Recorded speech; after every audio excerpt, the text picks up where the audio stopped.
যেভাবে লেখা আছে আমি সেভাবেই পড়ছি। আসসালামু আলাইকুম রাসেল ভাই ও প্রিয় লিসেনার, আশা করি আপনারা সবাই আল্লাহর রহমতে ভালো আছেন ও সুস্থ আছেন। আমি সিফাত, আমি বর্তমানে ভূত.com-এর একজন মডারেটর হিসেবে নিযুক্ত আছি। এই চলমান করোনা পরিস্থিতির মধ্যেও অনেক কষ্টে ঘটনা কালেক্ট করে পাঠাচ্ছি শুধুমাত্র আপনাদের একটু আনন্দ দেবার জন্য। আপনাদের কাছে ঘটনা গ্রহণযোগ্য হলেই আমার কষ্ট সার্থক হবে। আমি ভূত.com নিজের পরিবার মনে করি, আর পরিবারের জন্য কিছু করতে পারাটা কতটা আনন্দের আপনারা সকলেই তা নিশ্চয়ই জানেন। আজ আমি আপনাদের সাথে যে ঘটনাটি শেয়ার করব তা ইন্ডিয়ার কোনো একটা স্থানে ঘটা ঘটনাটি আমি কালেক্ট করেছি আমার বড় ভাইয়ার এক বন্ধুর কাছ থেকে। আমার বড় ভাইয়ার নাম সাকি। ভাইয়ার বন্ধুর বোনের সাথে ঘটনাটি ঘটে। আমি ভাইয়ার বন্ধুর ভাষায় ঘটনাটি শেয়ার করছি যেন আপনাদের বুঝতে সুবিধা হয়। রাসেল ভাই, ঘটনার মাঝে ভুল ত্রুটি থাকলে দয়া করে ক্ষমা সুন্দর দৃষ্টিতে দেখবেন। আমি সরাসরি ঘটনায় চলে যাচ্ছি। ঘটনার সময়কাল আজ থেকে ৮-৯ বছর আগে। আমি তখন সবেমাত্র পড়ালেখা শেষ করে নতুন চাকরিতে জয়েন করেছি। আমার বাড়িতে ছিলেন আমার বাবা, মা আর আমার ছোট বোন লিলি, ছদ্মনাম। লিলি পড়ালেখায় ছিল এতটাই ভালো যে প্রতিটি বোর্ড এক্সামে ট্যালেন্ট পুলে বৃত্তিও পায়। তার স্কুল কলেজের সকলের কাছেই সে খুব পছন্দের একটি মেয়ে ছিল। লিলি স্কুলে থাকতেই সে তার বান্ধবীদের পড়াতে পারত। তার বান্ধবীরা প্রায় দিনই আমাদের বাসায় আসতো লিলির কাছে তাদের পড়া বুঝে নিতে। লিলির ইচ্ছা ছিল সে খুব বড় একজন ডাক্তার হবে। আমার বাবা মাও লিলিকে নিয়ে অনেক আশায় ছিলেন, কেননা লিলির মেধা কোনো সাধারণ মানুষের মতো ছিল না। লেখাপড়ায় খুব ভালো হবার পাশাপাশি খুব শান্ত স্বভাবের মেয়ে ছিল লিলি।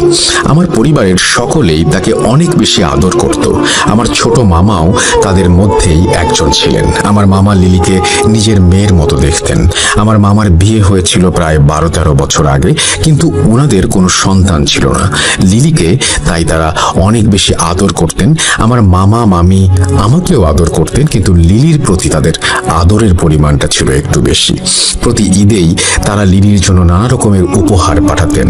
ঈদ বা কোনো উৎসব ছাড়াও তারা প্রায় সময় আমার আর লিলির জন্য অনেক কিছুই পাঠাতেন, কিন্তু লিলির জন্য স্পেশাল ভাবে আরো অনেক কিছু পাঠাতেন। আমার মামা কর্মসূত্রে ইন্ডিয়া থাকতেন, কিন্তু বর্তমানে তিনি মৃত। আমার মামার জন্য আপনারা সবাই আল্লাহর কাছে দোয়া করবেন, তিনি যেন জান্নাতবাসী হন। আমার মামা নিজের জীবনের মায়া ত্যাগ না করলে আজ হয়তো লিলি আমাদের মাঝে বেঁচে থাকতো না। লিলি খুব ভালো ছাত্রী হওয়ার কারণে আমার মামা আমার মাকে প্রস্তাব দেন লিলিকে ইন্ডিয়া নিয়ে গিয়ে লেখাপড়া করানোর। আমার মা একমাত্র মেয়েকে এত দূরে পাঠাতে কিছুতেই রাজি ছিলেন না। আমার মাকে আমি আর আমার বাবা দুজনে মিলে অনেকে বুঝিয়ে রাজি করাই, কেননা এমন সুযোগ সবার ভাগ্যে জোটে না, আর সুযোগ পেলে তা ছেড়ে দেয়া বোকামি ছাড়া আর কিছুই নয়। লিলি ইন্ডিয়া যাবার জন্য এক কথায় রাজি ছিল, কারণ দেশের বাইরে যাবার মতো সুযোগ আমার মামা ছাড়া আমার পরিবারের আর কারোরই হয়ে ওঠেনি। আমার মামা মামি আমার মাকে বলেন তারা লিলিকে নিজের মেয়ের মতো করে রাখবেন আর তার যত্নের কোনো ত্রুটি হতে দেবেন না। আমার মা মন থেকে মেনে না নিলেও তাকে সবার জন্য লিলিকে ইন্ডিয়া পাঠানোর জন্য রাজি হতে হয়। আসলে মায়ের মন সন্তানের জন্য উতলা থাকবে, এটাই তো স্বাভাবিক। লিলিকে ইন্ডিয়া পাঠানোর জন্য যাবতীয় ব্যবস্থা করা হয়, আর কয়েকদিনের মধ্যেই লিলি ইন্ডিয়ায় চলে যায়। লিলি চলে গেলে বাসাটা ফাঁকা ফাঁকা লাগতো। আমি প্রতিদিন তাকে ফোন দিয়ে তার খোঁজ নিতাম। লিলি সেখানে এক মেডিকেলে কোচিংয়ে ভর্তি হয়। এভাবে আস্তে আস্তে 1 বছর পার হয়ে যায়। লিলির মেডিকেল ভর্তি পরীক্ষাও শেষ হয়ে যায়, আর লিলি সেখানে সবার থেকে ভালো মেডিকেল কলেজে ভর্তি হবার সুযোগ পায়। কিন্তু আমার মামা যে শহরে থাকতেন, লিলির মেডিকেল কলেজটি সেই শহর থেকে 125 কিলোমিটার দূরে ছিল। তাই মামা লিলিকে সেই মেডিকেল কলেজের আশেপাশে একটি ছাত্রী হোস্টেল ঠিক করে দেন, আর প্রতি সপ্তাহে একবার করে সেখানে গিয়ে লিলিকে দেখে আসবেন বলে সেই মেডিকেল কলেজে ভর্তি করিয়ে দেন। ক্লাস শুরুর কয়েকদিন আগে লিলি সেই হোস্টেলে চলে যায়। মামা লিলিকে ট্রেনে তুলে দিয়ে বাসায় ফিরে আসেন। বাসায় এসে মামা তার কাজের ফাঁকে প্রায় প্রতি ঘন্টায় লিলিকে ফোন দিয়ে তার খোঁজ খবর নিচ্ছিলেন। লিলিও আল্লাহর রহমতে ভালোভাবেই তার গন্তব্যে পৌঁছে যায়। 10-12 দিন পর লিলি ফোন দিয়ে আমার মামাকে বলে সে একা থাকতে পারছে না আর তার নাকি খুব খারাপ লাগছে।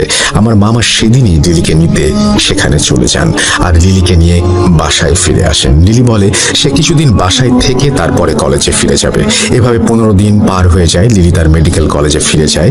এবারে সে সেখানে গিয়ে নিজেকে কিছুটা কষ্ট হলেও মানিয়ে নিতে সক্ষম হয়। লিলি হোস্টেলে যে রুমে থাকতো সেই রুমটি ছিল ছোট একটি রুম। হোস্টেলটা খুব বেশি বড় ছিল না আর রুমগুলো ছোট ছোট ছিল জন্য সকলেই সিঙ্গেল রুম নিয়েই থাকতো।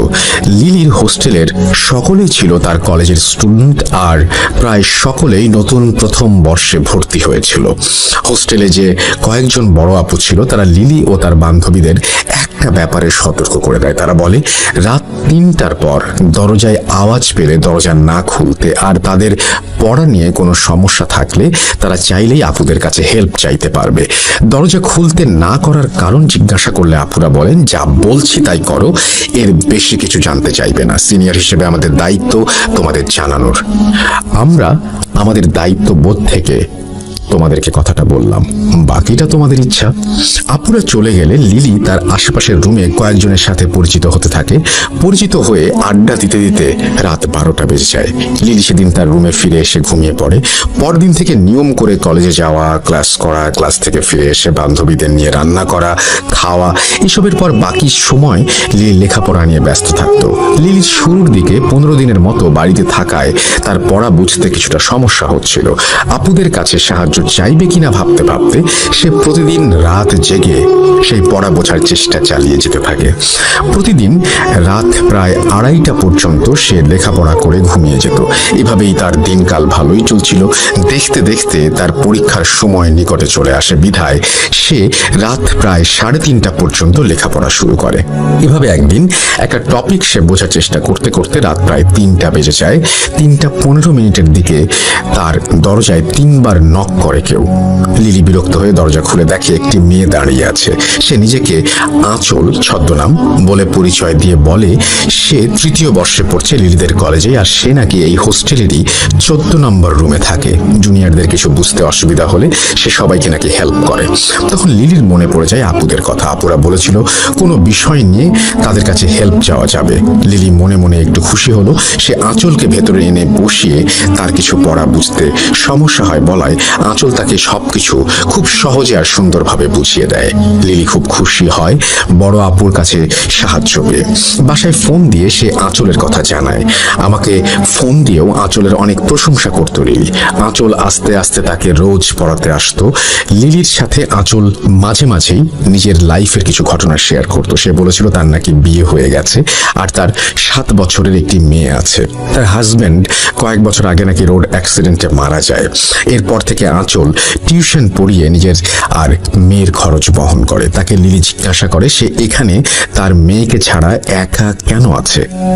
আঁচল লিলিকে বলে তার মেয়ে তার বাবা মার কাছে থাকে। এভাবেই তারা নিজেদের সুখ দুঃখের কথা একে অপরের সাথে শেয়ার করত। আস্তে আস্তে লিলির সাথে আঁচলের অনেক ভালো সম্পর্ক তৈরি হয়। লিলি অনেকটাই আঁচলের ওপর নির্ভরশীল হয়ে পড়ে। কিছুদিন পর কলেজে এক আপুর সাথে বসে লিলি কিছু পড়া বুঝে নিচ্ছিল। সে দেখে দূরে আঁচল দাঁড়িয়ে তার কিছুটা অভিমান নিয়ে তার দিকে তাকিয়ে আছে।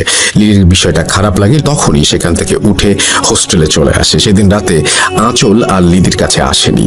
লিলি ভেবেছিল আঁচল হয়তো রাগ করেছে তাই আসেনি। সে একবার আঁচলের রুমে গিয়ে তার সাথে কথা বলবে ভেবে 14 নম্বর রুমের সামনে গিয়ে দেখে রুমে তালা দেয়া। অনেক রাত হওয়ায় সে আরো কারো কাছে কিছু জিজ্ঞাসা করার সুযোগ পায়নি। পরের দিন সকালে আঁচলকে সে কলেজের ক্যান্টিনের একটি চেয়ারে বসে থাকতে দেখে তার কাছে গিয়ে গত রাতে কেন আসেনি বা কেন রুমে ছিল না সেটা জানতে চায়। আঁচল মুচকি হেসে বলে তার মেয়ের জন্মদিন, সেজন্য সে বাড়ি গিয়েছিল তাই সে আসতে পারেনি। লিলি আঁচলকে আজ আসতে বলে কেননা তার পরীক্ষার জন্য কিছু পড়া বাকি ছিল যা বুঝতে তার সমস্যা হচ্ছিল। আঁচল তাকে আসবে জানিয়ে তার ক্লাসে দেরি হয়ে যাচ্ছে বলে ক্লাসে চলে যায়। লিলিও ক্লাসে যাবার জন্য চেয়ার থেকে উঠে দাঁড়াতে আসতেই দেখে তার কয়েকজন বান্ধবী তার কাছ থেকে কিছুটা পেছনে দাঁড়িয়ে আছে। লিলিকে তারা মজা করে বলতে থাকে সে কার সাথে কথা বলছিল। লিলি উত্তরে বলে সে আঁচল আপুর সাথে কথা বলছিল। এই কথা শুনে তার বান্ধবীরা হাসতে থাকে। তারা বলে কানে ইয়ারফোন লাগিয়ে একা একা এখানে বসে সে আপুর সাথে কথা বলছিল। এইটা তারা মানতে নারাজ। লিলি মনে করে তার বান্ধবীরা তার সাথে মজা করছে, তাই সেও হাসাহাসি করতে করতে ক্লাসে চলে যায়। ক্লাস করে রুমে ফিরে আসে লিলি। সেদিন রাতে আঁচল তাকে পড়াতে আসে। আঁচলকে তার প্রতি কিছুটা বিরক্ত দেখাচ্ছিল। লিলি কারণ জানতে চাইলে আঁচল বলে সে কেন আরেকজনের কাছে তার সমস্যা নিয়ে গেছে, আর কেনই বা লিলি তার বান্ধবীদের কাছে আঁচলের কথা বলেছে। লিলিকে সে বলে তার বান্ধবীদের সাথে না মিশতে আর অন্য কারো কাছে হেল্প না চাইতে। লিলি কিছুটা অবাক হলেও সে তার কথা মেনে নেয়, কেননা সে বাড়ি থেকে এত দূর এসেছে শুধুমাত্র লেখাপড়ার জন্য। লিলি আরো খেয়াল করতে থাকে আঁচল যখনই তার রুমে আসতো তখনই রুমের তাপমাত্রা কমে যেত আর খুব হালকা একটা বাজে গন্ধ তার নাকে ভেসে আসতো। সে আঁচলকে জিজ্ঞাসা করলে আঁচল বলতো সে কোনো গন্ধই পাচ্ছে না। লিলি মনের ভুল ভেবে ব্যাপারটাকে পাত্তা দেয়নি। কিছুদিন পর আঁচল এসে বলে সে 4 দিনের জন্য বাড়িতে যাবে, কারণ তার মেয়ে কিছুটা অসুস্থ। লিলি আঁচলকে তার ফোন নাম্বার দিতে বললে আঁচল জানায় সে ফোন ব্যবহার করে না আর তাকে চিন্তা করতে মানা করে, কেননা সে ঠিক 4 দিন পরই নাকি ফিরে আসবে। লিলির পরীক্ষা থাকায় আঁচল তাকে গুরুত্বপূর্ণ কিছু টপিক পড়ার জন্য বলে যায়। লিলি পরের দিন পরীক্ষার হলে গিয়ে দেখে আঁচল তাকে যা যা পড়তে বলেছিল হুবহু তাই পরীক্ষায় এসেছে। লিলি এসব দেখে অনেক বেশি খুশি হয় আর পরীক্ষা দিয়ে রুমে চলে আসে। এভাবে 4 দিন পার হয়ে 5ম দিন লিলি আঁচলের জন্য অপেক্ষা করতে থাকে, কিন্তু আঁচল ফিরে আসে না। পরের দিন ক্লাস হলে আঁচল এসেছে কিনা দেখার জন্য লিলি 14 নম্বর রুমের সামনে যায় আর গিয়ে দেখে রুমে তালা ঝুলছে। আঁচলের রুমের সামনে লিলিকে দেখে এক বড় আপু এসে তাকে জিজ্ঞাসা করে সে এই রুমের সামনে কেন দাঁড়িয়ে আছে। লিলি তাকে জানায় সে আঁচল আপুকে খুঁজতে এসেছে। এই কথা শুনে লিলির সাথে থাকা বড় আপুর মুখের রং উড়ে যায়। সে দ্রুত লিলিকে নিয়ে তার রুমে এসে তাকে তার ফোন থেকে একটি মেয়ের ছবি বের করে দেখায়। ছবি দেখিয়ে তাকে জিজ্ঞাসা করে ছবির এই মেয়েকেই কি সে খুঁজছে। লিলি ছবি দেখে ছবির মেয়েটিকে চিনতে পারে, কেননা ছবিটি ছিল আঁচলের। লিলির সাথে থাকা আপু তখন আরেক আপুকে ফোন দিয়ে এনে লিলিকে জিজ্ঞাসা করে কখনো কি রাত 3টার পর লিলির দরজার সামনে এসে কেউ নক করেছিল কিনা। লিলি সম্মতি দিলে তারা লিলিকে আতঙ্ক নিয়ে জিজ্ঞাসা করে সে রুমের দরজা খুলেছে কিনা। লিলি পুনরায় সম্মতি দিলে দুজন আপু ভয়ে একে অপরের দিকে তাকিয়ে থাকে। কি হচ্ছে বুঝতে না পেরে লিলি আতঙ্কিত হয়ে বলে আপনারা আমাকে এসব জিজ্ঞাসা করছেন কেন? কি হয়েছে আমাকে বলুন, চিন্তায় আমার গলা শুকিয়ে যাচ্ছে। প্লিজ আর আমাকে আধারে রাখবেন না, বলুন কি হয়েছে।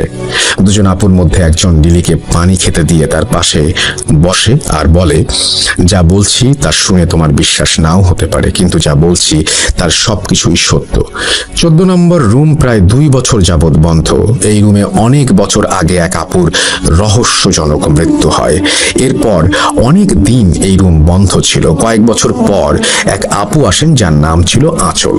আপু 3য় বর্ষে পড়ার সময় এই রুমে আসেন। আপু যখন 3য় বর্ষে পড়তেন আমরা তখন 1ম বর্ষে কেবল ভর্তি হয়েছিলাম। আপু খুব ভালো মানুষ ছিলেন। তিনি টিউশন করাতেন আর মাঝে মাঝে আমাদের রাতে পড়াতেন, কিন্তু কয়েকদিন পর হঠাৎ কোনো এক কারণ ছাড়াই তিনি সুইসাইড করেন। এরপর থেকে নতুন কেউ এই হোস্টেলে এলে রাত 3টার পর অনেকেই দরজায় নক শুনতে পেত। নক শুনতে পেয়ে এই হোস্টেলের 2 জন দরজা খুলে দেখে এক আপু তার দরজার সামনে দাঁড়িয়ে আছে আর কোনো সাহায্য লাগলে তাকে জানাতে বলে। যে 2 জন দরজা খুলেছে তাদের কেউ আর বেঁচে নেই। সেজন্যই তোমাদের মানা করেছিলাম রাত 3টার পরে দরজা না খুলতে। হোস্টেল কর্তৃপক্ষ নিষেধ থাকায় আমরা তোমাদের এসব জানাইনি, কিন্তু সাবধান করেছিলাম তোমাদেরকে। তুমি যত দ্রুত সম্ভব বাসায় চলে যাও, এখানে থাকলে কি হবে আমরা কিছু বলতে পারছি না। এই কথা শুনে লিলির পায়ের নিচ থেকে মাটি সরে যায়। চোখের সামনে যেন নেমে আসে অমাবস্যার কালো অন্ধকার। তার জীবনের আলোকে গ্রাস করে নিচ্ছে সেই আধার। লিলি ভয়ে সেখান থেকে রুমে এসে তার মামাকে ফোন দিয়ে এসব জানায়। লিলি যখন মামাকে ফোন দেয় তখন বিকেল 5টার একটু বেশি বেজেছিল। মামা লিলিকে ভয় না পেয়ে সব গুছিয়ে নিতে বলেন আর বলেন তিনি দ্রুত এসে লিলিকে নিয়ে যাবেন। লিলি প্রচন্ড ভয়ে তার জিনিসপত্র গুছাতে থাকে। কিছুক্ষণ পর মাগরিবের সময় হয়ে যায়। নেমে আসে কালো অন্ধকার। লিলি সব গুছাতে গুছাতে হঠাৎ তার দরজায় নক আসে। সে দরজার ছোট অংশ দিয়ে তাকিয়ে দেখে আঁচল দাঁড়িয়ে আছে দরজার সামনে। লিলি প্রচন্ড ভয়ে একরকম বোবা হয়ে যায় আর অনেক চেষ্টা করেও কোনো আওয়াজ করতে পারছিল না। এমন সময় তার রুমের লাইট নিভে যায়। সে ভয়ে রুমের এক কোণায় জড়সড় হয়ে বসে আল্লাহকে ডাকছিল। এমন সময় সে শুনতে পায় তার কানের কাছে এসে কেউ ফিসফিস করে বলছে, কি হলো, আজ পড়বে না? আমি তোমাকে পড়াতে এসেছি। লিলি এইসব নিতে না পেরে এক সময় সেন্সলেস হয়ে যায়। তার জ্ঞান ফিরলে সে দেখে তার রুমে কোনো আলো নেই। সে হাতড়ে হাতড়ে উঠে দাঁড়ানোর চেষ্টা করতে থাকে আর তার হাত কিছু একটা সাথে গিয়ে লাগে। লিলির মনে হচ্ছিল তার হাত প্রচন্ড ঠান্ডা কিছু একটা সাথে লেগেছে, যা ছিল অনেক লোমশ কিছু। লিলি ভয়ে সেখান থেকে হাত সরিয়ে পেছনে যেতেই আবার কিছু একটা সাথে ধাক্কা লাগে।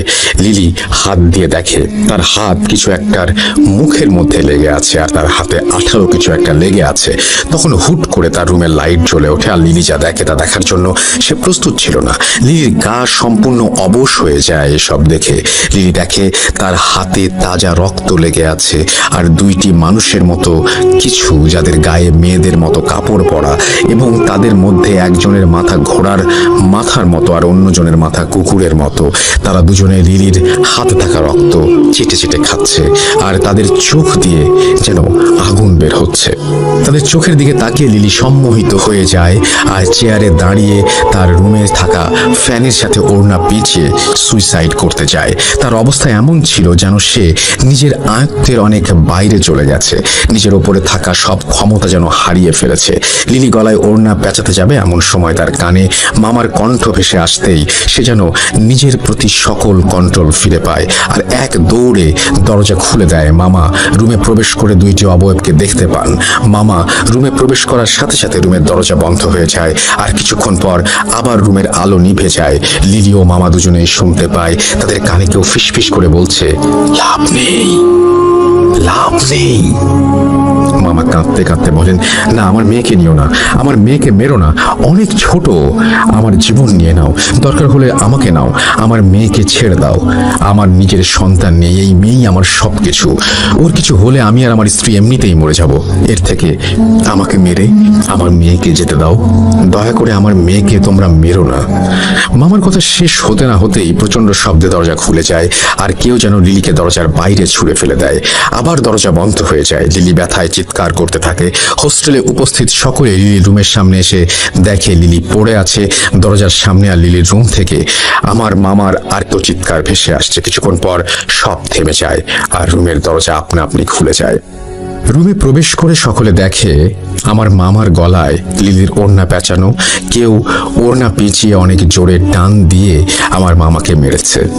আমার মামার চোখ প্রায় বের হয়ে গিয়েছিল, তার চোখ দিয়ে রক্ত পড়ছিল আর জবাই করা পশুর মতো জিভ বের হয়েছিল।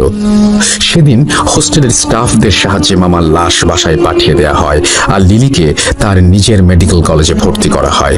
অনেক সাক্ষী থাকায় কোনো পুলিশ কেস হয়নি। পুলিশ এসে সবার কাছ থেকে স্টেটমেন্ট নিয়ে চলে যায়। কিছুটা সুস্থ হলে লিলি বাংলাদেশে ফিরে আসে। আমার মামি বর্তমানে আমাদের সাথে থাকেন। লিলি তার বাকি পড়াশোনা বাংলাদেশেই শেষ করে আর ডাক্তারি পাশ করে বর্তমানে অস্ট্রেলিয়ায় তার স্বামী সন্তান নিয়ে আছে, কিন্তু সেই ঘটনা সে আজও ভুলতে পারেনি। এখনো মাঝে মাঝে আমার মামাকে স্বপ্নে সেদিনের অবস্থায় দেখে সে চিৎকার দিয়ে ওঠে। আমি ও আমার পরিবার আমার মামার প্রতি চরম কৃতজ্ঞ, কেননা আমার আদরের ছোট বোন আমার মামার জন্যই আজ পৃথিবীর আলো বাতাস উপভোগ করছে। এই বলে আমার ভাইয়ার বন্ধু তার বোনের সাথে ঘটনাটি শেষ করেন। ঘটনাটি বাস্তব জীবনে ঘটে যাওয়া একটি ঘটনা। ঘটনাটি লিসেনারদের কাছে কেমন লেগেছে জানাবেন, আমি জানি না, কিন্তু যার সাথে ঘটনা ঘটছে তার জায়গায় নিজেকে একবার রেখেই দেখুন কেমন লাগে। রাসেল ভাই, এই ছিল আমার ঘটনা। সবশেষে লিসেনারদের কাছে আমার একটাই অনুরোধ, আর তা হলো দয়া করে সবাই স্বাস্থ্যবিধি মেনে চলুন। আমরা এই পৃথিবীকে আর মৃত্যুপুরী হিসেবে দেখতে চাই না। আমরা আবার আমাদের আগের পৃথিবী ফিরে পেতে চাই। অনেক ধন্যবাদ কষ্ট করে ইমেলটি পড়ার জন্য। আমি সিফাত আবারও ফিরে আসব নতুন কোনো ঘটনা নিয়ে আপনাদের কাছে। আসসালামু আলাইকুম রাসেল ভাই ও প্রিয় লিসেনার। আচ্ছা, আমি সেভাবেই পড়ছি। আসসালামু আলাইকুম রাসেল ভাই ও প্রিয় শ্রোতা বন্ধুরা, কেমন আছেন সবাই? আশা করি ভালো আছেন। আমি মোহাম্মদ সাবিত আলম বলছি ময়মনসিংহ থেকে। আমি শুরুতেই রাসেল ভাইকে অসংখ্য ধন্যবাদ দিতে চাই। এপিসোড 77, 78, 79-তে আমার 3টি ঘটনা পড়ে শোনাবার জন্য। এত ইন্সপিরেশন পেলে আসলে ঘটনা কালেক্ট করার ইচ্ছা অনেক বেড়ে যায়। যাই হোক, রাসেল ভাই, ফিরে আসি আজকের ঘটনা কালেক্ট করার কথায়। আমার মনে আছে আমি এপিসোড 77-এ একজন খ্রিস্টান ফাদারের এক্সোরসিজমের ঘটনা শেয়ার করেছিলাম। আমার ঘটনাটি আমার কাছের কয়েকজন মানুষ পছন্দ করে আমাকে বলেছিল আমি যেন এরকম ঘটনা আরো শেয়ার করি।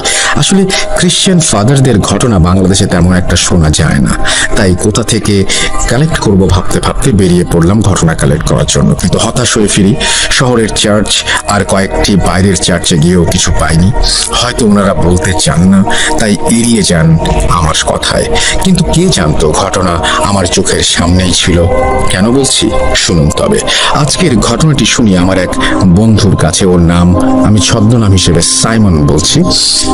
আমি ঘটনা খুঁজতে খুঁজতে ক্লান্ত হয়ে একদিন আমাদের গ্রুপ চ্যাটে মেসেজিং করছিলাম। তখন হঠাৎ করে সাইমনের আইডি আমার চোখে পড়তে ওকে মেসেজ করি এবং বলি যে ওর কাছে কোনো ঘটনা আছে কিনা, কারণ সেও একজন খ্রিস্টান। ও বলে 10 মিনিট পর আমাকে কল করবে। কিছুক্ষণ পর সে আমাকে কল করে বলল যে তার কাছে তার গ্র্যান্ডফাদার অর্থাৎ তার দাদুর একটা ঘটনা রয়েছে যা ঘটেছিল 60-এর দশকে।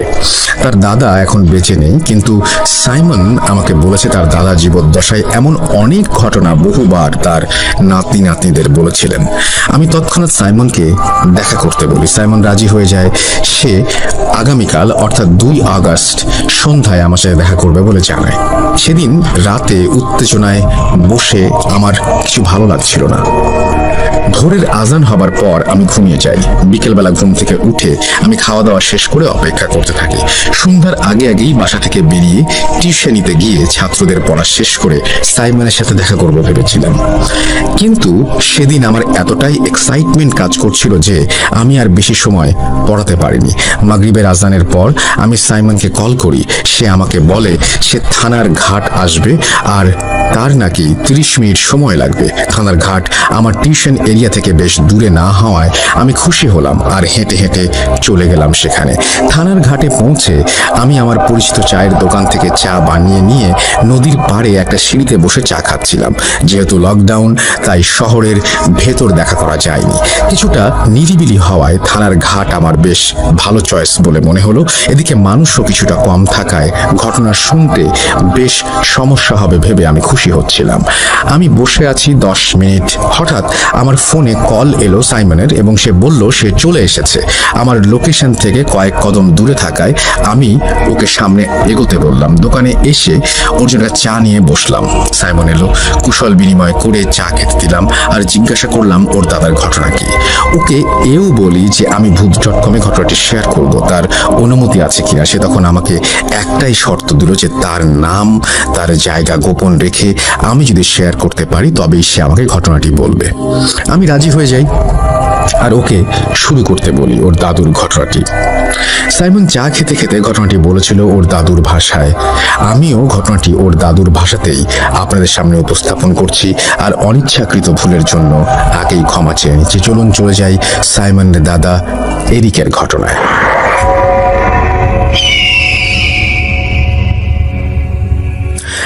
আমার নাম এরিক। আমার বাবা একজন কৃষক ছিলেন আর উনি ছোটবেলা থেকেই ওনার বাবা অর্থাৎ আমার দাদুর কাছ থেকে কবিরাজি দীক্ষায় দীক্ষিত হয়েছিলেন। আমার দাদু ও আমার বাবা এলাকার অনেক নামী ব্যক্তি ছিলেন। মানুষের রোগ ব্যাধির চিকিৎসাও তারা করতেন। আমার দাদু ডেভিলের আসরের চিকিৎসাও করতেন।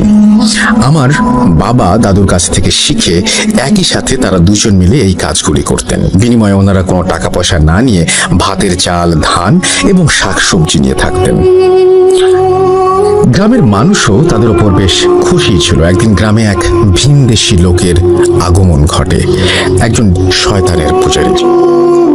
সে আমাদের এলাকার চার্চ থেকে কিছুটা দূরে তার আস্তানা করে বসে।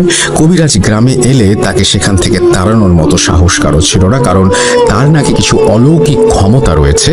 সে মানুষের ইচ্ছা নাকি পূরণ করে দিতে পারত, আর সে যার ইচ্ছা পূরণ করতো তাকে নাকি খুব বড় কিছু বা খুব কঠিন কিছু দিয়ে সেই ইচ্ছের দাম চুকাতে হতো। আর তার বাসস্থান সে খুব ভয়ঙ্করভাবে সাজিয়েছিল বলে সবাই বলতো। ছনের ঝুপড়ির ছাদের ওপর শিংওয়ালা কোনো এক কঙ্কালের মাথা পতাকার মতো একটি স্ট্যান্ডে লাগানো ছিল। সেই কবিরাজ সেখানে একা থাকলে আশেপাশের মানুষ গেলে শুনতে পেত সে অনেকগুলো মানুষ একসাথে মন্ত্র পড়লে যেমন শোনা যায় ঠিক তেমন শোনা যেত। আর ঝুপড়ির ঘরের চারপাশে সাদা কোনো কিছুর গুঁড়োর ঘের দেওয়া ছিল, আর ঘেরের ওপর আগুন জ্বালিয়ে রাখা হতো। আর তার বাসস্থান সামনে দিয়ে গেলে অনেকেই শুনতে পেত কেউ ফিসফিস করে তার নাম ধরে ডাকছে আর ফিসফিস করে বলছে, এসো আমার কাছে, যা চাইবে তাই পাবে, এসো এসো এসো আমার কাছে। এসব শুনে মানুষ ভয় সেখানে যেত না। এদিকে গ্রামের এক দম্পতি ছিল। আমাদের আদিবাসীরা মাতৃতান্ত্রিক হওয়ায় বাবার নামে কম লোকে চিনত, তাই সেই দম্পতি স্ত্রীর নামে অর্থাৎ মেরি দম্পতি হিসেবে সবাই চিনত। মেরি দম্পতির বিয়ের 7-8 বছরেও তাদের কোনো সন্তান ছিল না, কিন্তু তারা প্রচণ্ড ধর্মভীরু হওয়ায় নিয়মিত চার্চে গডের আরাধনা করত আর ভালো ভালো কাজ করত। কিন্তু এক পর্যায়ে গডের ওপর তারা রুষ্ট হয়ে যান আর চলে যান সেই শয়তানের পূজারীর কাছে, কারণ এত আরাধনার পর গড তাদের কোনো সন্তান দেননি। কিন্তু তারা জানতেন না যে গডের ওপর আস্থা হারিয়ে তারা শুধু নিজেদের বিপদই না, পুরো গ্রামের জন্য বিপদ ডেকে এনেছেন। তারা সেই শয়তানের পূজারীর কাছে একটি বাচ্চার জন্য আকুল আবেদন করতে থাকে, আর সেই কবিরাজ তাদের সাহায্য করবে বলে জানায়। কিন্তু এর জন্য তাকে খুব বড় একটি কঠিন কিছু করতে হবে সেটা জানায়। সন্তান প্রাপ্তির প্রবল ইচ্ছায় তারা কি দিতে হবে না ভেবে কবিরাজের কথায় রাজি হয়ে যায়। কবিরাজ তাদের 1 মাস পরে চন্দ্রগ্রহণের সন্ধ্যায় আসতে বলে, আর কিছু জিনিসের কথা বলে যা তাদের জোগাড় করে আনতে বলা হয়। সেগুলো ছিল সদ্য জবাই করা মহিষের মাথা, কেরোসিন তেল, ভেড়ার লোমের সলতে আর একটা সম্পূর্ণ সাদা ছাগলের বাচ্চা যার বয়স 5 মাসের বেশি হওয়া যাবে না। মীর দম্পতি সব জোগাড় যন্ত্র করে চন্দ্রগ্রহণের সন্ধ্যায় সেই কবিরাজের কাছে যায়। কবিরাজ তাদের একটি গোল বৃত্তে বসতে বলে। তারা বৃত্তে বসার পরে কবিরাজ সেই মহিষের মাথা কেরোসিন তেলে ডুবিয়ে রাখে, আর কিছুক্ষণ পর সেটি তুলে বৃত্তের মাঝে ভেড়ার লোমের সলতে দিয়ে মুড়িয়ে সেখানে আগুন ধরিয়ে দেয়। এরপর কিছু রিচুয়াল করে সেই সাদা ছাগলটিকে স্যাক্রিফাইস করে। 2টা মাটির পেয়ালায় রক্ত রেখে সেই আগুন থেকে কিছুটা ছাই তুলে পেয়ালায় মিশিয়ে খেতে বলে। খাওয়া শুরুর আগে কবিরাজ তাদের বলে যখন সময় আসবে সে তাদের কাছে তার পাওনা চাইবে, আর সেই পাওনা তাদের দিতেই হবে। কিসের পাওনা জিজ্ঞেস করলে কবিরাজ বলেন তাদের সন্তান হবে কবিরাজের রিচুয়ালের মাধ্যমে, তাই তার পেমেন্ট হিসেবে তাকে কিছু দিতে হবে, কিন্তু কি দিতে হবে সেটি নাকি কবিরাজ সময় এলেই চাইবে। মীর দম্পতি রাজি হলে তাদের রক্ত খাওয়ানোর পরে কবিরাজ বলে আজ ভোর রাতে তাদের বাসার পেছনের জমিতে একটি পাখি মরে থাকবে, তারা যেন সেটিকে নিয়ে এসে ভালোভাবে রান্না করে সেটি দুজন মিলে খায়। তারা সম্মতি জানিয়ে চলে যায় সেদিনের মতো। এরপর 1 মাস কেটে যায়। একদিন মেরি ফ্যামিলির বাসা থেকে আমাদের বাসায় মিষ্টি আসে। এত জলদি ফল পেয়ে খুশিতে তারা যেন আত্মহারা হয়ে গিয়েছিল। দেখতে দেখতে দিন চলে যায়, আর ম্যারি ফ্যামিলির ঘর আলো করে একটি মেয়ে সন্তানের জন্ম হয়। মেয়েটার নাম তারা মারিয়া রাখে। মেয়েটি জন্মের পর তার বাম কাঁধে একটি জন্ম দাগ দেখতে পায় তারা, যা ছিল একটি অর্ধচন্দ্রাকৃতি। আস্তে আস্তে 7 বছর কেটে যায়। মারিয়াও বড় হতে থাকে, আর মারিয়ার বাবা মা সেই কবিরাজের কথা ভুলে যায়। কিন্তু মারিয়ার 7 বছর পূর্ণ হবার পর মারিয়ার মাঝে কিছু পরিবর্তন লক্ষ্য করা যায়। সেগুলো হচ্ছে খুব রাতে সে একা বাইরে বেরিয়ে যেত, রুমে কারোর সাথে কথা বলতো না, আর একা খেলতো। তার মা বাবা এটা দেখে তাকে জিজ্ঞেস করে যে সে কার সাথে কথা বলে। মারিয়া নাকি তখন খুব ভায়োলেন্ট হয়ে যেত আর চিৎকার করে ঘরের জিনিসপত্র ভাঙচুর করত। মারিয়া এছাড়াও সন্ধেবেলা নাকি সেই কবিরাজের বাড়িতে চলে যেত। মারিয়ার ভেতর কোনো সমস্যা আছে এই ভেবে মারিয়ার মা বাবা তাকে সেই কবিরাজের কাছে নিয়ে যায়, আর কবিরাজ তাদের যা বলে সেটি শুনে মেরি দম্পতির হুঁশ উড়ে গিয়েছিল। কবিরাজ তাদের বলে তাদের মেয়ে হচ্ছে ডেভিলের মেয়ে। মেয়ের কাঁধে যে বার্থ মার্ক ছিল সেটি নাকি ডেভিলের মার্ক, আর সে নাকি ডেভিলের বংশধর। কবিরাজ তাদের আরও জানায় সে বহু সাধনা করে ঈশ্বরের ভক্ত কোনো দম্পতি খুঁজছিল যারা ঈশ্বরকে ত্যাগ করে শয়তানের সান্নিধ্যে আসবে, আর তাদের সাথে রিচুয়াল করে সেই কবিরাজ একটি ডেভিলের বংশধর বানাবে আর তাকে দিয়ে সে কাজ করাবে। কবিরাজ এরপর তাকে বলে যে মারিয়ার বয়স 15 বছর হলে ম্যারি দম্পতি যেন মারিয়াকে তার কাছে নিয়ে যায়। 15 বছর সন্তান প্রাপ্তির আনন্দ দান করায় এটাই ছিল নাকি কবিরাজের পেমেন্ট। এই কথা শুনে মেরি দম্পতি প্রচণ্ড রেগে যায় আর সেই কবিরাজকে গ্রাম থেকে বের করে দেওয়ার হুমকি দেয়। আর তারা এও জানায় মারিয়াকে তারা কবিরাজের কাছে কিছুতেই দিয়ে আসবে না। কবিরাজ এই কথা শুনে রেগে যায় আর তাদের বংশ শেষ করে দেবে বলে হুমকি দেয়। কথা কাটাকাটির এক পর্যায়ে মেরি দম্পতি সেখান থেকে চলে আসেন আর ঈশ্বর বিমুখিতার জন্য চার্চে এসে মাফ চায় আর চার্চের ফাদারের কাছে কনফেস করে তাদের পাপের কথা। চার্চের ফাদার সব শুনে আরও কয়েকজন ফাদারের সাথে পরামর্শ করেন, যাদের মধ্যে আমার দাদুও ছিলেন। তারা মারিয়াকে দেখবে আর সেই শয়তানের ছায়াতল থেকে তাকে বাঁচাবে বলে ঠিক করে। যত যাই হোক, সে তো মানুষের সন্তান, মানুষেরই জীবন তার ভেতর। শয়তানের কাছ থেকে গডের চাইল্ডকে তারা রক্ষা করতে নিজেদের সমস্ত অভিজ্ঞতা ঢেলে দিতে প্রস্তুত হয়ে যায়। অবশেষে 2 দিন পর আমার দাদু আমার বাবা মেরি দম্পতির বাসায় যান মারিয়ার কন্ডিশন বুঝতে। আমার বাবা আর দাদু ফিরে এসে সেই বাসার কথা আলাপ করছিলেন আর আমি তখন ওনাদের কথা শুনি। ওনাদের বর্ণনা মতে মারিয়াদের বাসা ছিল মাটির তৈরি, ভেতরে 3টা ঘর, একটা মেরি দম্পতির ঘর, একটি মারিয়ার ঘর আর একটি মারিয়ার প্রয়াত দাদা দাদির ঘর। সেখানে সামনে ছিল গোয়াল ঘর আর উঠোন এবং রান্নাঘর। মারিয়ার বাসায় ঈশ্বরের আরাধনার কোনো জিনিস ছিল না। সন্ধ্যা হবার ফলে ঘরের ভেতরে কুপিবাতি জ্বলছিল আর তার আলোতে পরিবেশটা যেন কেমন থমথমে আর ভয়ঙ্কর লাগছিল। বাসায় গডের কোনো বই আর কিছু জিনিস নেই কেন জিজ্ঞেস করলে মেরি দম্পতি মাথা নিচু করে থাকে, কিছু বলতে পারে না। তারা মারিয়ার মা বাবার সাথে কথা বলে সবকিছু আরও একবার শুনে মারিয়ার রুমে ওকে দেখতে যাবে বলে জানায়।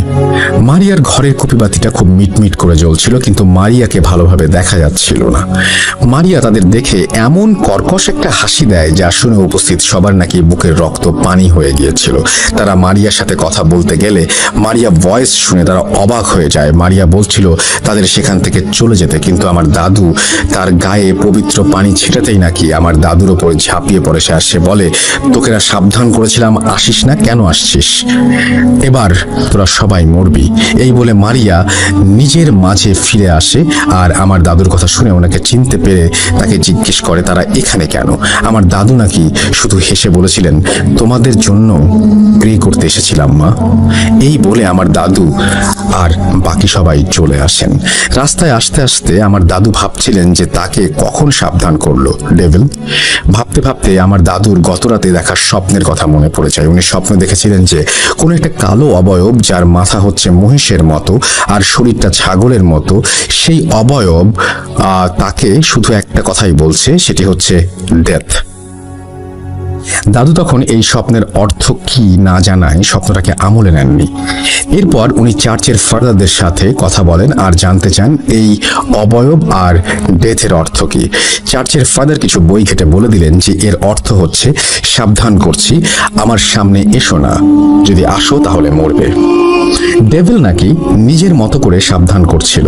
এদিকে মারিয়ার অবস্থার স্বপ্নের অর্থ 2 × 4 মিলে গেলে ওনারা বুঝতে পারেন যে মারিয়া কোনো ডিমনের মাধ্যমে পজেসড।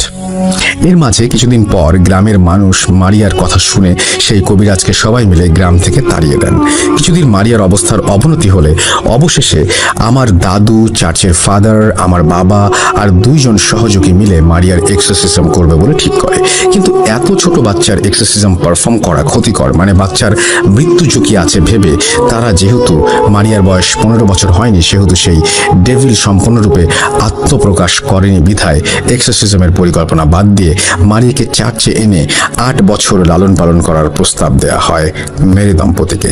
মেরি দম্পতি রাজি হলে চার্চের একটি ঘরে মারিয়াকে থাকার ব্যবস্থা করে দেয়া হয়। ঈশ্বরের ঘরে থাকার ফলে মারিয়ার ভেতর এই 8 বছর তেমন কোনো সমস্যা না দেখা গেলেও যেদিন মারিয়ার বয়স 15 বছর হয়েছিল সেদিন সকালে দেখা যায় মারিয়া চার্চের প্রেয়ার রুমের সামনে পড়ে আছে, আর তার 2 পায়ের মাঝে সরু একটা বাঁশের কঞ্চি রাখা, আর মুখ দিয়ে গেঁজা বের হচ্ছে। মারিয়াকে সুস্থ করতে আমার দাদু কাজে লেগে যান। উনি চিকিৎসার পাশাপাশি কবিরাজি করতেন, চিকিৎসা ছিল তার মূল কাজ। এদিকে মারিয়ার বয়স 15 বছর হবার দিন সেই কবিরাজ কোথা থেকে যেন মেরি দম্পতির বাসায় ফিরে আসে, আর মারিয়াকে সে চাইতে থাকে। গ্রামের মানুষ জড়ো হয়ে কবিরাজকে বাধা দিবে, এমন সময় মারিয়া কোথা থেকে যেন চলে আসে সেই কবিরাজের সামনে, আর মারিয়ার চেহারা আর ওর গলার আওয়াজ একেবারে পাল্টে গিয়েছিল। সেই সময় মারিয়াকে দিতে অস্বীকৃতি জানানোর অপরাধে মারিয়া শুরুতে নিজের বাবা মার সামনে দাঁড়িয়ে 2 হাত দিয়ে জোরে ওর বাবার মাথায় চড় দিয়ে ফেলে দেয়। মারিয়ার বাবার কান আর নাক দিয়ে প্রচন্ড রক্ত বের হচ্ছিল, আর তা দেখে মারিয়ার মা অজ্ঞান হয়ে যান। এদিকে গ্রামবাসী ক্ষুব্ধ হয়ে কবিরাজকে গণপিটুনি দিতে গেলে কবিরাজ কোনোভাবে পালিয়ে বেঁচে যায়। কিছুদিন পর চার্চের ফাদার এসে মারিয়াকে কয়েকজনের সাহায্যে রুমে নিয়ে গিয়ে বেঁধে ফেলে, আর আমার দাদুকে বাসায় ডাকতে আসেন। এদিকে আমার দাদুর অবস্থা ছিল অনেকটা খারাপ।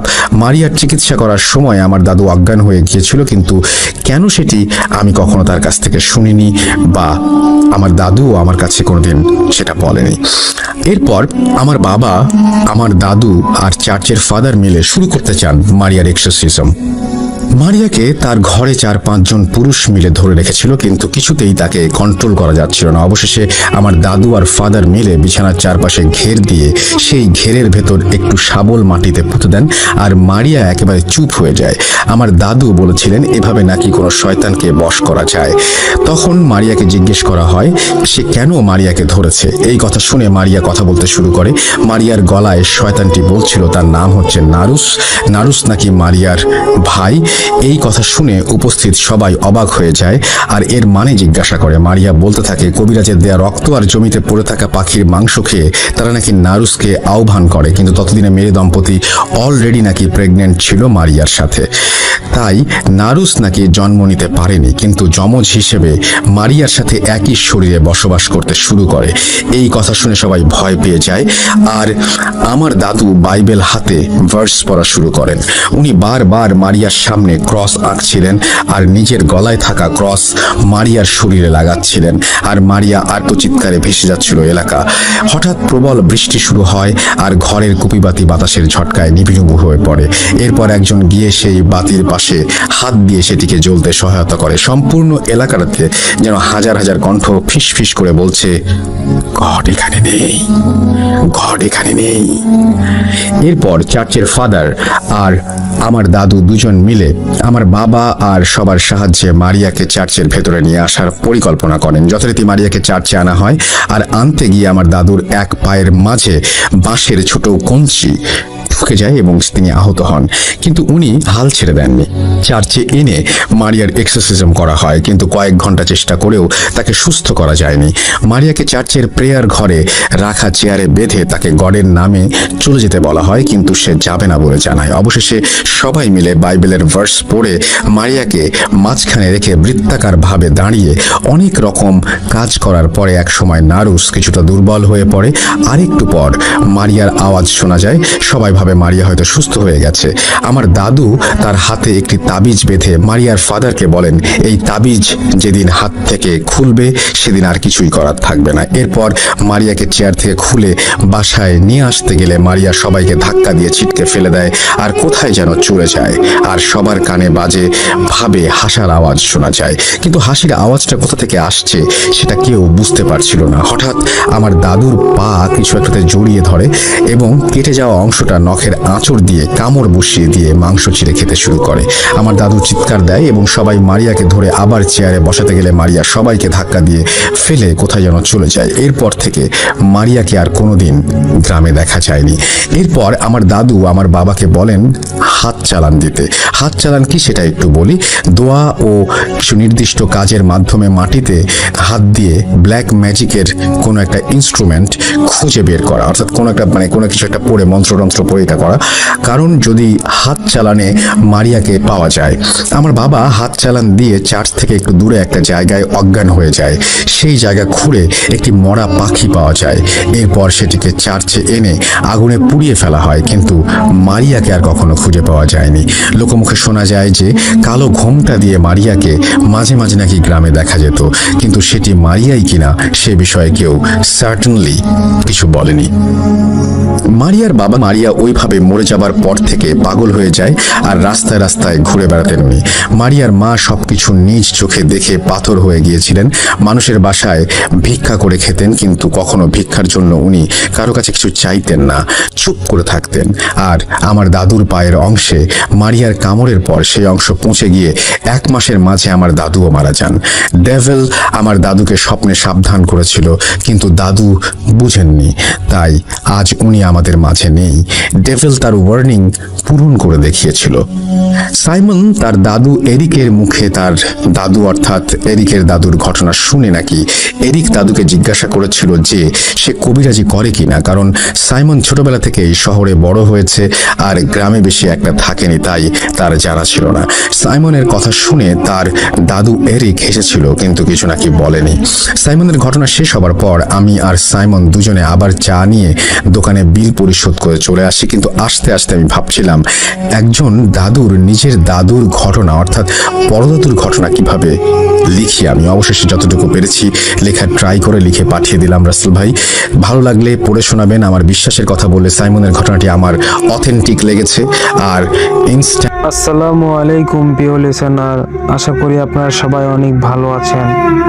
আজকেও আমি আপনাদের মাঝে ছোট্ট একটি ভয়ানক ঘটনা নিয়ে উপস্থিত হলাম। ঘটনাটির নাম হচ্ছে আত্মার খেলা। তো চলুন শুরু করা যাক। বাড়িতে কেউ আছেন? ডাক শুনে যথারীতি ঘর থেকে বের হলাম। বাইরে দেখি একজন মধ্যবয়স্ক লোক, বয়স 20 থেকে 30 হবে।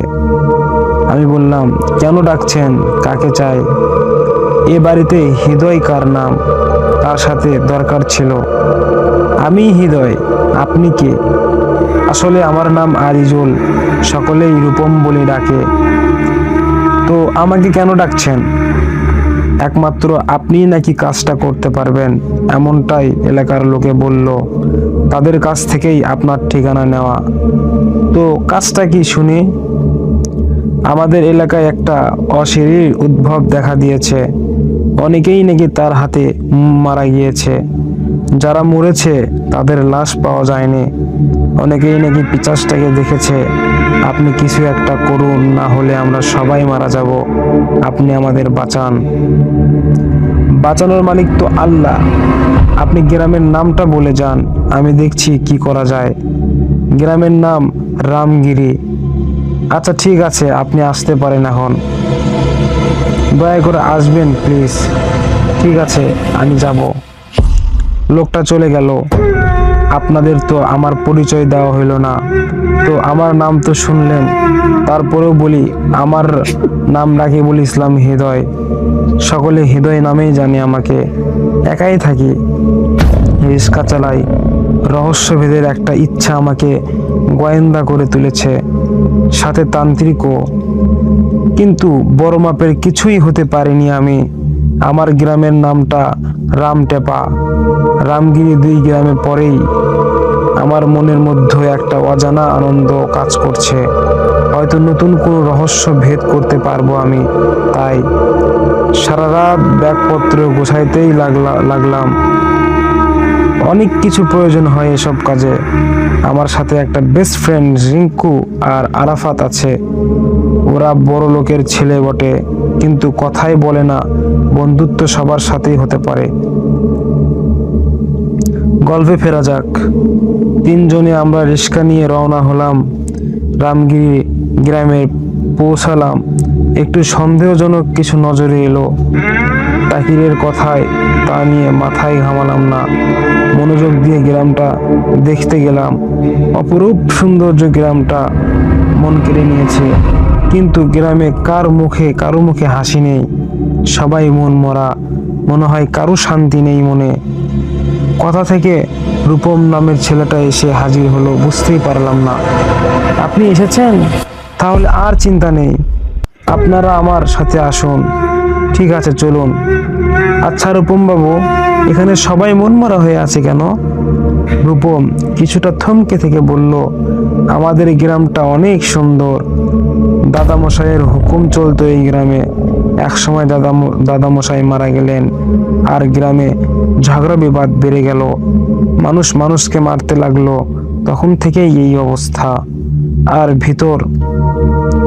আর তার ভিতর আবার এই অশরীর। বুঝলাম। আচ্ছা রূপম, ওই লোকগুলো কি করেছে? কিছু লোক দেখিয়ে বললাম। তারা যেন কি কাটছে বা ভাঙছে বলতে পারবো না, তবে এরা প্রতিদিন এই জায়গায় এই একই কাজই করে। কি এমন কাজ করে আরাফাত শোন?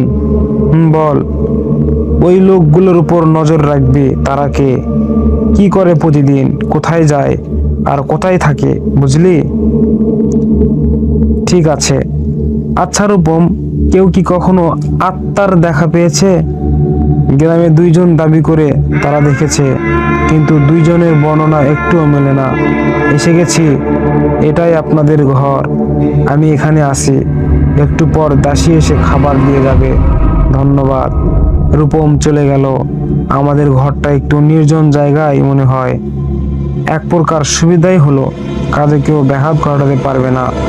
রিঙ্কু আর আরাফাতকে ডাকছে এবং তাদেরকে ডেকে কাছে আনলাম। আরাফাত, তোকে যা বলেছি তাই করবি। কালকের মধ্যেই আমার সংবাদ চাই। আর রিঙ্কু?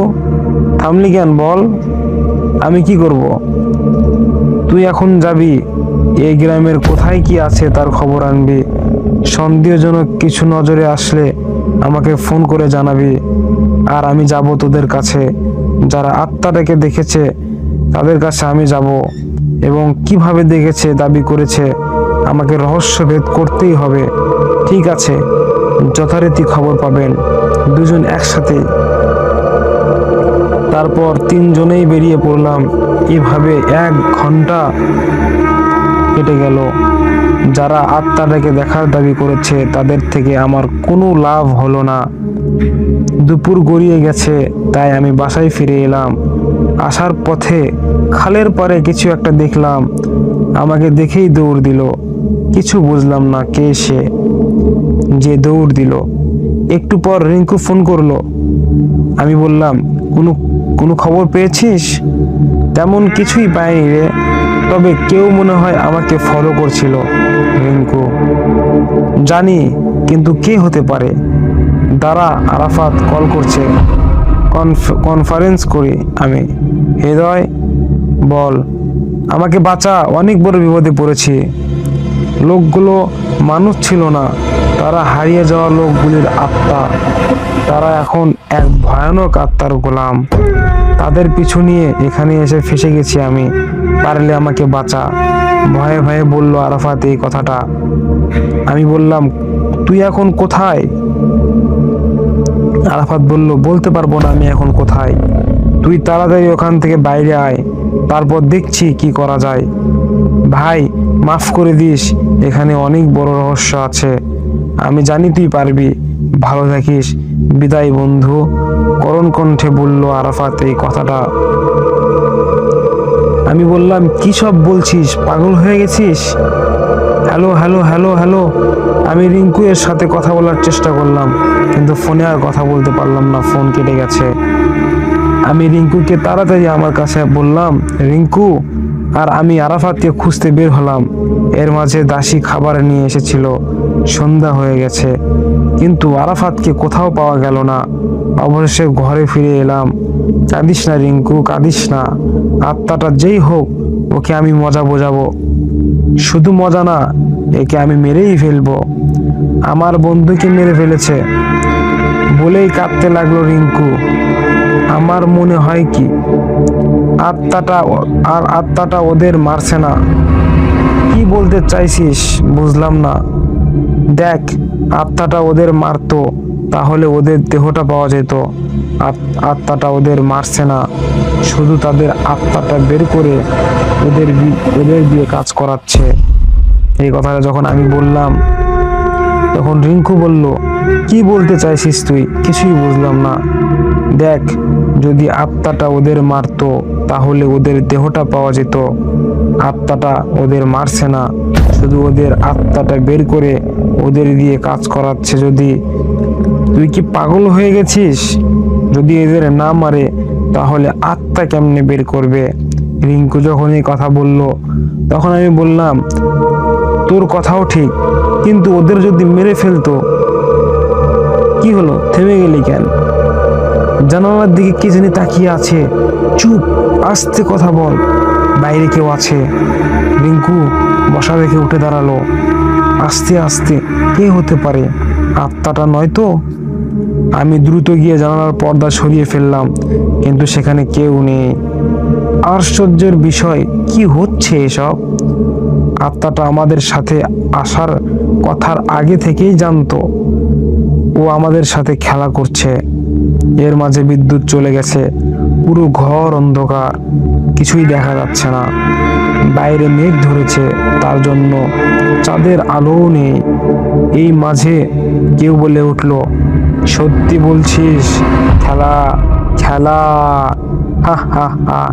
এক ভয়ানক কণ্ঠের হাসি। কে কে ওখানে? যাইস না ভাই, আত্মাটা খুব ভয়ঙ্কর। চুপ কর, আমাকে দেখতে দে। কে ওখানে? কথা বলছেন না কেন? কে আপনি?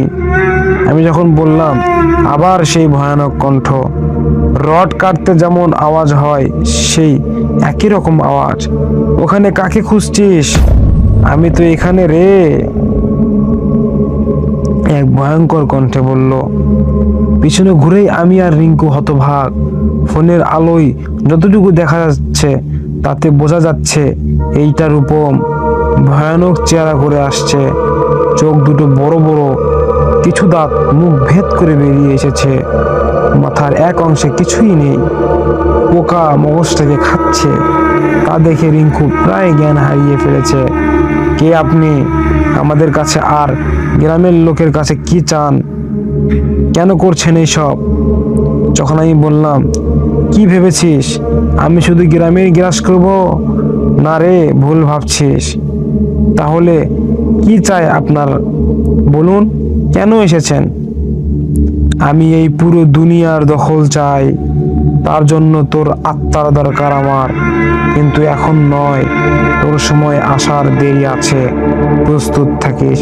হা হা হা হা হা! রূপম, আমরা কি করছি? কে আপনি? কি হলো, চুপ করে আছেন, কিছু বলছেন না কেন? যখন আমি বললাম, এমন সময় বিদ্যুৎ চলে আসলো। বুঝতে পারলাম আত্মাটা চলে গিয়েছে। পেছন ফিরিয়ে দেখি রিঙ্কু মেঝেতে পড়ে আছে, আর তার গালে আঘাতের চিহ্ন। বুঝতে বাকি রইল না আত্মাটা রিঙ্কুকে আঘাত করেছে। রিঙ্কুকে তুলে খাটে শুইয়ে দিলাম। এমন সময় দরজায় কে যেন টোকা কাটছে। কে? দরজার পাশে কে? আমি রূপম, আপনাদের খাবার নিয়ে এসেছি। এবার ভয়ের মাত্রা কিছুটা বেড়ে গেল। ভয়ে ভয়ে দরজা খুললাম। ভাবলাম, না, যে গোয়েন্দা আর তান্ত্রিক বলে ভয় পায় না, আমি বাস্তবে অনেক সাহসী। গল্পে মাঝামাঝি। আপনাদের খাবার খেয়ে নিন। আর হ্যাঁ, অশরীর ব্যাপারে কোনো খবর পেলেন? না, তেমন কিছু পাইনি। আচ্ছা, খবর পেলে জানাবেন। আমি এখন আসি। খেয়ে ঘুমিয়ে পড়ুন। বেশি রাত জাগা ভালো নয়। রূপম বলে গেল কথাটা। আমি বললাম, ঠিক আছে, আপনি যান। রূপমও বলল, ঠিক আছে। রূপম চলে গেল, আমি দরজা লাগিয়ে দিলাম। এদিকে রিঙ্কু জ্ঞান ফিরে পেয়েছে। আশ্চর্যের বিষয় হলো, এখন ওর গালে কাটা চিহ্ন নেই। ওই ব্যাপারে কিছু না বলে খেতে দিয়ে ওয়াশরুমে চলে গেলাম। শাওয়ার চালু করে ভাবতে লাগলাম, কে হতে পারে আত্মাটা? কেন সে এসব করছে? কি লাভ তাতে? লোকদের কেন বশ করছে? এরকম হাজারো প্রশ্ন মনের ভিতর আসতে লাগলো। হঠাৎ আরাফাতের কথা মনে পড়ে যায় এবং চোখের কোণ থেকে পানি পড়তে লাগলো। মনটা খারাপ হয়ে গেল এবং মনের মধ্যে এক ধরনের জিদ জন্ম নিতে শুরু করলো।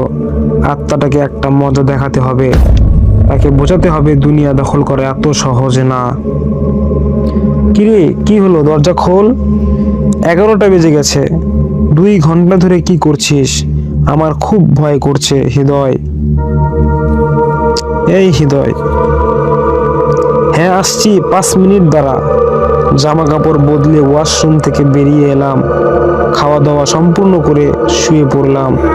শুয়ে শুয়ে হাজার রকমের ভাবনা মাথায় আসছে, কিছুতেই ঘুমাতে পারছি না।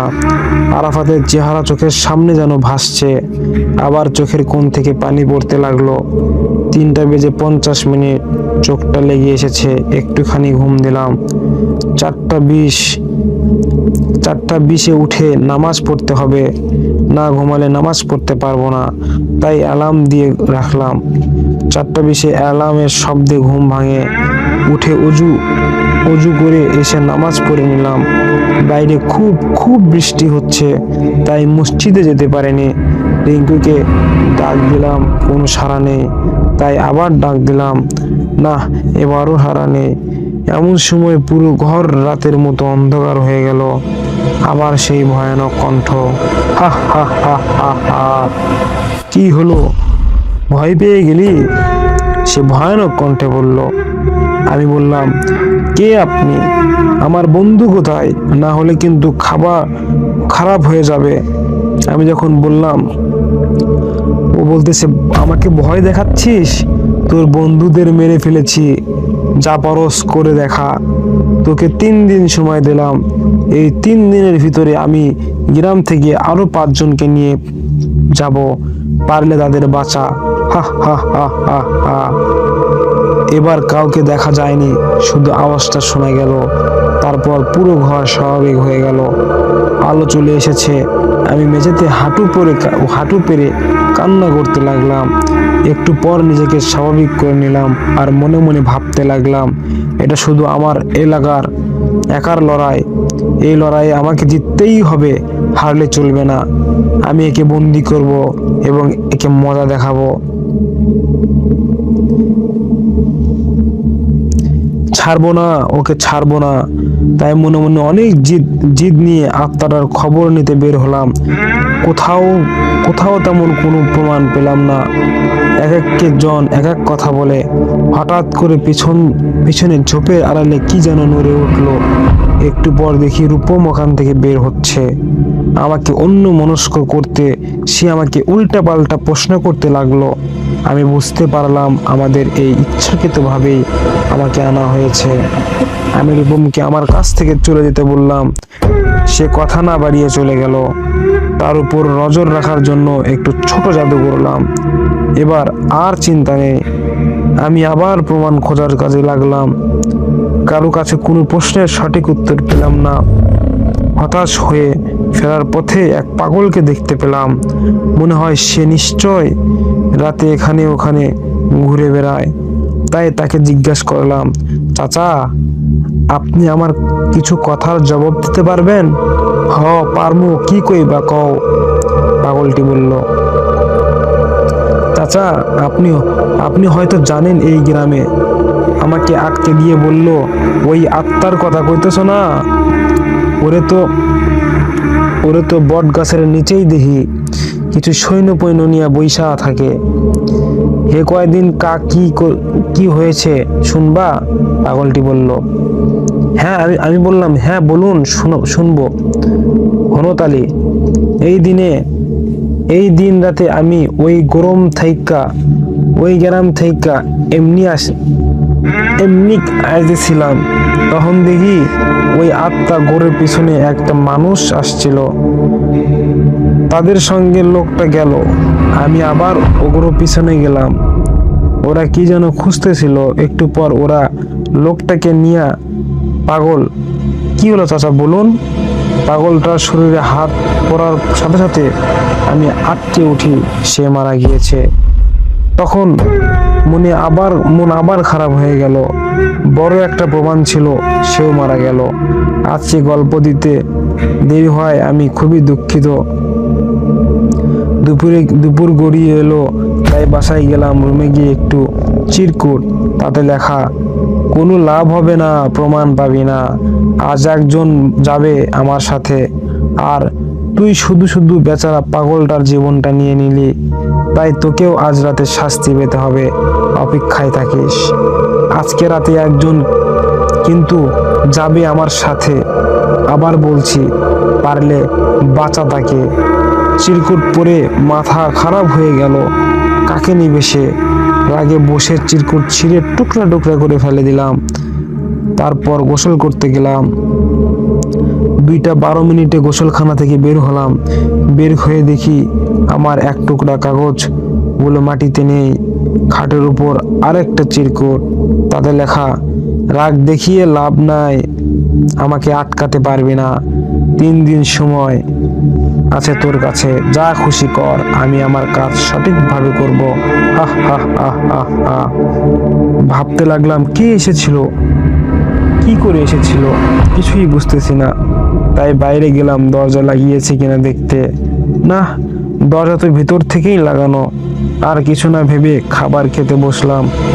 খাবার খেতে মন বসছে না। কাল পর্যন্ত 3 বন্ধু একসাথে খাবার খেয়েছি। স্মৃতিগুলো মনে পড়ে চোখ দিয়ে পানি পড়তে লাগলো। এবার একটা কাজ করতে হবে। শার্ট পরে বেরিয়ে পড়লাম। গ্রামে কিছু বাড়িতে দাগ কাটলাম, যেন আত্মা না আসতে পারে। সন্ধ্যার দিকে বাসায় আসলাম। অনেক দূর পর্যন্ত পুড়েছি, তাই শরীর ক্লান্ত। একটু বিশ্রাম নিয়ে ভাবছি একটু বিশ্রাম নিব। তখনই বিদ্যুৎ চলে গেল। মোবাইলের লাইট জ্বালানোর সাথে সাথে সামনে একটা বিভস্ত চেহারা দেখে পেছনের দিকে পড়ে গেলাম।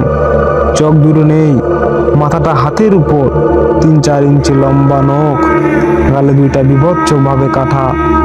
আমাকে বলতে লাগলো, ভয় পেয়ে গেলি নাকি? আমি তো ভেবেছিলাম তুই খুব সাহসী, কিন্তু তুই তো খুবই ভীতু। হা হা হা হা। কি ভয়ানক কণ্ঠ! লোহাতে লোহা ঘুষলে যেমন শব্দ হয়, ঠিক যেন তেমন কণ্ঠ। আবার বলতে লাগলো, কি ভাবছিস আমি কিছু করতে পারবো না? তুই মন্ত্র পড়লি আর আমি চলে যাব। ভুল ভেবেছিলি, আর বলেছিলাম তোকে আজ শাস্তি দিব, প্রস্তুত হয়ে যা। বলার সাথে সাথে নিজেকে মেঝেতে পড়া আবিষ্কার করলাম। এদিকে বিদ্যুৎ চলে আসলো। কতক্ষণ পড়েছিলাম জানি না। ঘড়িতে তাকিয়ে দেখি 11:42 বাজে। হঠাৎ দরজায় টোকার শব্দে একটু বিব্রত হলাম। কে হতে পারে এত রাতে? দেখতে গেলাম, দরজা খুলে দেখি ঘড়িতে 11:42 বাজে। হঠাৎ দরজায় খুলে দেখি আমার 2জন বন্ধু দাঁড়িয়ে আছে, মাহবুব আর সুজন। আমি ওদের এখানে আসার কারণ জানতে চাই। ওরা কিছু না বলে ভিতরে চলে আসে। কিরে, তোদের আসার কারণ জানতে পারি? ওরা একটু আশ্চর্য হয়ে, মজা করিস না, অনেক রাত হয়েছে, কিছু থাকলে খাইতে দে। সুজন বলল, মজা আমি কেন করব? তোদের কে আসতে বলছে তাই বল। দেখ, একদমই মজা করবি না। আরে তুই তো ফোন করে আসতে বললি। কি? আমি? ও মাই গড, তোরা চলে যা, তোরা থাকিস না এখানে। তুই কি পাগল হলি নাকি? আসা মাত্র যেতে বলছিস? তোরা বুঝবি না, তোরা যা, তোদের জীবনের ঝুঁকি নিস না, তোরা যা। কি হয়েছে আগে বল। রিঙ্কু আর আরাফাত হয়তো মারা গিয়েছে, একটা আত্মা ওদের নিয়ে গেছে। তোরা চলে যা, আমি চাই না তোদের কিছু হোক। এমন সময় নজর পড়লো মাহবুবের হাতের উপর। কোনো কিছু দিয়ে হযরত হয়তো কেটে গেছে। এই মাহবুব, তোর হাতে কি হয়েছে? হাত কাটলো কিভাবে? ও, এইটা ওই ভাঙা টিলার কাছে যে একটা পুরনো বট গাছ আছে, ওই গাছের ডাল পড়েছিল, তখন কেটে গেছে মাহবুব। তোরা চল আমার সাথে, কোথায়? ভাঙ্গা টিলার কাছে, না হলে মাহবুব মারা যাবে। এমন সময় কে যেন আমাকে ধাক্কা দিয়ে ফেলে দিল। ধাক্কাটা খুব জোরালো ছিল। আমি পায়ে ব্যথা পেলাম। ওদের বললাম, শোন, আমি তোদের সাথে যেতে পারবো না। আমি তোদের তাবিজ দিচ্ছি আর তোদের শরীর বন্ধ করে দিচ্ছি। আত্মাটা তোদের কিছুই করতে পারবে না। শুধু ওখানে কি হয় তা খবর নিয়ে আসবি। তোদের এটা করতেই হবে। এমন সময় রূপম ঘরে প্রবেশ করে। তাকে দেখে আমি চমকে যাই। তাকে খুব ক্লান্ত মনে হচ্ছে। হৃদয়, তাই তাড়াতাড়ি চলুন। আপনারা দুই বন্ধু ওখানে কি যেন করছে, মনে হয় কাউকে মারছে। তাড়াতাড়ি চলুন। রূপমকে একটু হালকা মনে হচ্ছিল। আমি যেতে পারবো না, ওনারা দুইজন তোমার সাথে যাবেন। আর তাদের যা বলেছি ঠিকঠাক করবি, মনে থাকে যেন। এখন তাড়াতাড়ি যা। ওরা চলে যায়। এদিকে আমি মন্ত্র পড়তে থাকি যাতে ওদের উপর নজর রাখতে পারি। প্রায় 1 ঘন্টা পর ওরা 3 জন ফিরে এলো। কি হলো, কোনো খবর পেলি? রিঙ্কু আর আরাফাত তো ওখানেই ছিল। আমার কথা শোনার পর রূপম কেঁদে দিল। এমন ভাবে কাঁদছে যেন ওর বাবা মা মারা গেছে। ওর কান্না দেখে সুজন আর মাহবুবও কান্না করতে লাগলো। আরে কাঁদছিস কেন? কি হয়েছে বল আমাকে। রূপম মারা গেছে, রিঙ্কু আর আরাফাতও মারা গেছে। ওরা আমাদের উপর হামলা করছিল, কিন্তু আমার মনে হলো হয়তো ওরা ওদের মধ্যে নেই। ওরা কারো বসে আছে, কেউ ওদের কন্ট্রোল করছে। বুঝতে বাকি রইল না যে ওরা ঠিক কি করছে রিঙ্কু আর আরাফাতের সাথে। এমন সময় বিদ্যুৎ চলে যায়। আমি তাড়াতাড়ি সবাইকে আমার পেছনে আসতে বললাম। ওরা দুইজন আমার হাত ধরেছে আর রূপম আমার পিছে দাঁড়িয়ে আছে। আমাদের সামনে অনেকগুলো আত্মা তার এক কোণে দাঁড়িয়ে আছে। রিঙ্কু আর আরাফাত। সব আত্মার আকার গঠন ভিন্ন। কারো হাত নেই, কারো মাথা নেই, কারো মুখ ব্লেড দিয়ে কাটা, কারো শরীর থেকে পা বড়, তো কারো পা নেই। সবার মাঝে 7টি আত্মা। কিছুটা স্বাভাবিক। 5 জনকে চিনতে পারলাম না, কিন্তু বাকি 2টা আমার বন্ধু। তাদের মাঝে একজন বলল, তোর হাতে আর 2 দিন সময় আছে, পারলে আমাকে আটকা। 2 দিন পর হবে তোর শেষ দিন। রূপম, আমার কাছে চলে আয়, আত্মাটা বলল। রূপমকে বলার সাথে সাথে রূপম এক আলাদা রূপ ধারণ করে, যা খুবই ভয়ঙ্কর রূপ ছিল। রূপমকে দেখে সুজন আর মাহবুব আমাকে অন্যদিকে টেনে দেয়। আমি এমনিতেই ঠিকভাবে দাঁড়াতে পারছি না, তার উপর আবার এক আঘাত। রূপম আমাদের দিকে চোখ বড় বড় করে তাকায়। সুজন আর মাহবুব ভয় পায়। আমি কোন রকমে উঠে দাঁড়ালাম। তারপর বলতে লাগলাম, তোর বিনাশ একমাত্র আমার হাতে। তোকে আমি একবারে মুছে ফেলবো এই দুনিয়া থেকে। রেগে গিয়ে বললাম, আমি যেই মন্ত্র পড়তে যাব অমনি বিদ্যুৎ চলে আসে। আত্মারা চলে গিয়েছে। ঘড়িতে তখন 2:05 বাজে। সারা রাত তিনজনের একজনেরও চোখে ঘুম নেই। ওরা দুজনে রেগে গিয়ে আমাকে বলতে লাগলো, তুই আমাদের এভাবে ফাঁসাবি জানতাম না। কেন তুই আমাদের ফোন করে আসতে বললি? মাহবুব বলে, এসব আত্মার খেলা, আমি তোদের আসতে বলিনি। এসব ওই আত্মা করেছে। ওই আত্মা তোদের আসতে বলেছে। 2 দিন রূপমের বেশ ধরে এসেছিল। আজও রূপম সেজে এসেছিল। আমাকে এখানে রূপমের বেশেই গিয়ে ডেকে এনেছে। এসব আত্মার খেলা। আমাদেরও ও মারতে চায়, পরে দুনিয়ার রাজ করতে চায়। আমি বেঁচে থাকলে সে তো পারবে না। আমাকে আগামী পরশু পূর্ণিমার রাতে হত্যা করতে চায়, যাতে ওর শক্তি আরো বেড়ে যায়। আমাকে এই লড়াইয়ে জিততেই হবে। এখন তোরা যদি আমার পাশে থাকতে চাস তো থাক, না হলে সকালে ট্রেন ধরে সোজা ঢাকা চলে যা। এখানে সকলেই তাকালে ওদের ছাড়বে না। তুই চিন্তা করিস না, এই লড়াইয়ে আমরা তোর সাথে আছি। কি করতে হবে তাই বল। হ্যাঁ দোস্ত, পৃথিবীকে বাঁচাতে আমরা তোর সাথে আছি। কি করতে হবে বল। মাহবুব বলল, এটা আমি তো হাঁটতে পারবো না। কাল সকালে আমার গ্রামে যাবি। আমার রিক্সা নিয়ে আমার গ্রামে গিয়ে রিয়াজ চাচাকে বলবি হৃদয় পাঠিয়েছে, আর বলবি 363 সে তোদের একটা ব্যাগ দিবে, তা খুলে দেখবি না, দুপুরের আগেই আমার কাছে নিয়ে আসবি, কোনো ভুল যেন না হয়। ফজরের আজান দিচ্ছে চারিদিক, আমরা 3 জন অজু দিয়ে নামাজ পড়লাম, ভোরেই ওদের 2 জনকে পাঠিয়ে দিলাম। চাচা বলেছিল রিঙ্কু আর আরাফাতকে নিয়ে যেন দুই গ্রামে ফিরিস, আর বলেছিল যে যেন তুই খেলাটা জিতে তবেই গ্রামে যাস। চাচা তাকে এই সব কথা বলেছিল তার বন্ধুদের মাঝে।